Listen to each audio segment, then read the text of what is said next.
एक मुलाकात ऐसी शख्सियतों के साथ जिन्होंने दिया है अपने जीवन को एक नया मुकाम। रूबरू कराएंगे ऐसी कुछ हस्तियों के साथ एक खास शख्सियत के साथ मुलाकात जयदेव पटेल के साथ नंबर 1 इंडिया न्यूज पर रात। नमस्कार दोस्तों, मैं जयदेव पटेल, आपका एक बार फिर स्वागत है एक खास शख्स के साथ मुलाकात प्रोग्राम में। आज हमारे साथ खास हमारे अंतर्राष्ट्रीय मामलों के विशेषज्ञ डॉक्टर अंशु जोशी। डॉक्टर अंशु जोशी, आपका बहुत बहुत स्वागत है आज हमारे प्रोग्राम में। बहुत बहुत धन्यवाद जयदेव एवं पूरी टीम। डॉक्टर अंशु जोशी, आपसे मेरा पहला सवाल है कि इराक के जो मौजूदा हालात हैं ये क्या कहानी कहते हुए नजर आ रहे हैं? आने वाले वक्त में इराक में क्या होने जा रहा है? क्योंकि जो सरकार चुनकर आई है उसको लगातार चैलेंज किया जा रहा है, प्रोटेस्ट थमने का नाम नहीं ले रहा और ऐसे वक्त में हथियारबंद ड्रोन से देश के प्रधानमंत्री को निशाना बनाया गया। जयदेव, 2-3 महत्वपूर्ण बिंदुओं को समझने की आवश्यकता है। इराक में कल जो कुछ भी हुआ, वहां के प्रधानमंत्री पर ड्रोन से हमला किया गया, ये बहुत एक निंदनीय घटना है और इसके पीछे किस संगठन का हाथ है अभी इसके सिर्फ कयास लगाए जा रहे हैं।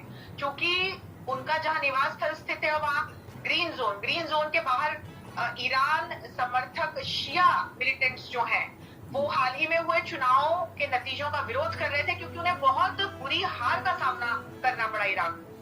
तो वे इस नतीजों से इसलिए खुश नहीं हैं और वे चूंकि प्रदर्शन कर रहे थे तो कल के हमले को ये मानना पड़ा है कि उन्हीं के द्वारा किया गया है। लेकिन जब तक हमारे पास पुख्ता सबूत नहीं आ जाते या फिर कोई संगठन इसकी जिम्मेदारी नहीं ले लेता, तब तक ये कहना उचित नहीं होगा कि ये ईरान समर्थक शिया मिलिटेंट्स का किया काम है। ये एक आतंकवादी घटना भी हो सकती है, जैसा कि आज अमेरिकन एजेंसीज ने और ऑफिशियल्स ने ट्वीट करके कहा भी। तो इसकी पहले तो जांच हो। दूसरा, इसको सिर्फ इराक के अंदरूनी मामले के तौर पर नहीं देखा जाना चाहिए, क्योंकि अफगानिस्तान में हाल फिलहाल तालिबान जो कर रहा है, यदि हम इसको इस घटना को उससे कनेक्ट करके देखें तो ड्रोन द्वारा इस प्रकार से किसी देश के प्रमुख पर हमला किया जाना एक ट्रेंड के रूप में भी आगे चल के विकसित हो सकता है। और दूसरी बात यह कि इराक में इस एक घटना को जो हम देख रहे हैं वो पिछले कई वर्षों से यहाँ पर अनस्टेबल रिजीम है। यहाँ पर कोई ऐसा स्थापित लोकतंत्र या स्थायी लोकतंत्र नहीं रहा है और इस प्रकार का खून खराबा कहीं ना कहीं इराक के पॉलिटिकल सिस्टम का हिस्सा है। जी डॉक्टर अंशु जोशी, पिछले महीने संसदीय चुनाव होते हैं, उनका जो नतीजा है उसको लोगों ने एक्सेप्ट नहीं किया या बहुत सारे ऐसे लोग हैं जो इसके विरोध में खड़े हो गए। अब इन लोगों को ईरान से समर्थन मिल रहा है, ईरान के सपोर्ट से जो मिलिशिया है वो इस प्रोटेस्ट को और आगे बढ़ाता हुआ नजर आ रहा है। सबसे बड़ी चिंता की तो बात ये नजर आती है कि अभी इस तरह के हालात हैं तो कल को जब अमेरिका फौज वहां से हट जाएगी तब फिर क्या होगा? जयदेव, ये बहुत अच्छा और महत्वपूर्ण प्रश्न है, क्योंकि यहाँ पर दो देशों को हम लोगों को जोड़कर देखना पड़ेगा। आप कह रहे हैं लोगों ने चुनाव के नतीजों का समर्थन नहीं किया, लेकिन लोगों ने ही चुनाव में मतदान किया और उसके जो नतीजे आए उसमें ईरान समर्थक इन शिया मिलिटेंट ग्रुप्स को परास्त का सामना करना पड़ा। तो चुनाव में हमेशा एक पक्ष जीतता है, एक पक्ष हारता है, लेकिन हारने वाला पक्ष क्या इस प्रकार की आतंकवादी घटनाओं का सहारा लेना शुरू करता है? एक तो ये प्रश्न। दूसरा ये कि ईरान आज से नहीं कई वर्षों से इराक में इंटरफेयर करता आ रहा है, उसके अपने मोटिव्स हैं, अपने उसके कहीं लक्ष्य ऑब्जेक्टिव्स हैं।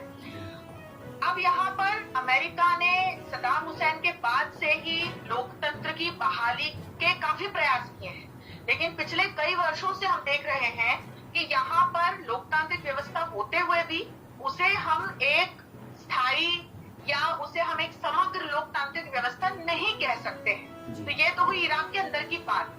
और बिल्कुल निश्चित तौर पर यदि अमेरिकन ट्रूप्स यहाँ से हाल फिलहाल बाहर जाते हैं तो स्थिति और भी शोचनीय हो सकती है, क्योंकि जब हम जिहादी आतंकवाद की दृष्टि से देखते हैं तो ISIS की भी नजर है यहाँ पर है।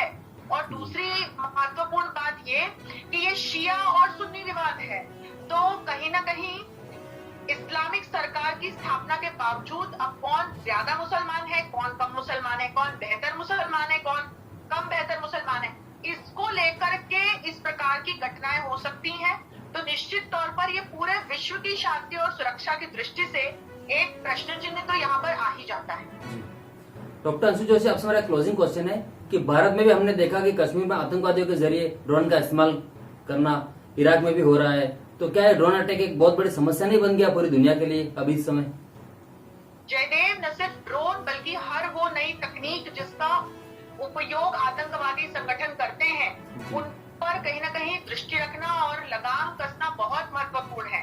न सिर्फ कल जो इराक में घटना हुई, जम्मू कश्मीर में हम देख रहे हैं कि किस प्रकार से पाकिस्तान ड्रोन जैसी सोफिस्टिकेटेड टेक्नोलॉजी का सहारा लेकर बार बार हमारे ऊपर आक्रमण कर रहा है। वहीं चीन भी ड्रोन का सहारा लेकर हमारी पूर्वोत्तर सीमाओं पर अनैतिक तरीके से, इलीगल तरीके से नजर रखे हुए है और वहां कुछ न कुछ वो कारस्तानी करता रहता है। तो ड्रोन तकनीक का यदि इस प्रकार की चीजों के लिए, कारनामों के लिए, गतिविधियों के लिए इस्तेमाल होता है तो निश्चित ही पूरी इंटरनेशनल कम्युनिटी के लिए ये चिंता का विषय है और होना चाहिए। क्योंकि इसी प्रकार से जब इंटरनेट आया था तो कहीं ना कहीं फिर साइबर क्राइम भी साथ साथ आए थे और हर नई तकनीक के साथ ऐसा होता है। तो आज ड्रोन का उपयोग न सिर्फ हम सोचते थे पिज्जा डिलीवर करने के लिए करेंगे, लेकिन ड्रोन का उपयोग कहीं ना कहीं नजर रखने के लिए, हमले करने के लिए, केमिकल बायोलॉजिकल वेपन्स को यहाँ से वहां पहुंचाने या उनका इस्तेमाल करने के लिए हो रहा है, हो सकता है नार्को टेररिज्म में हो सकता है।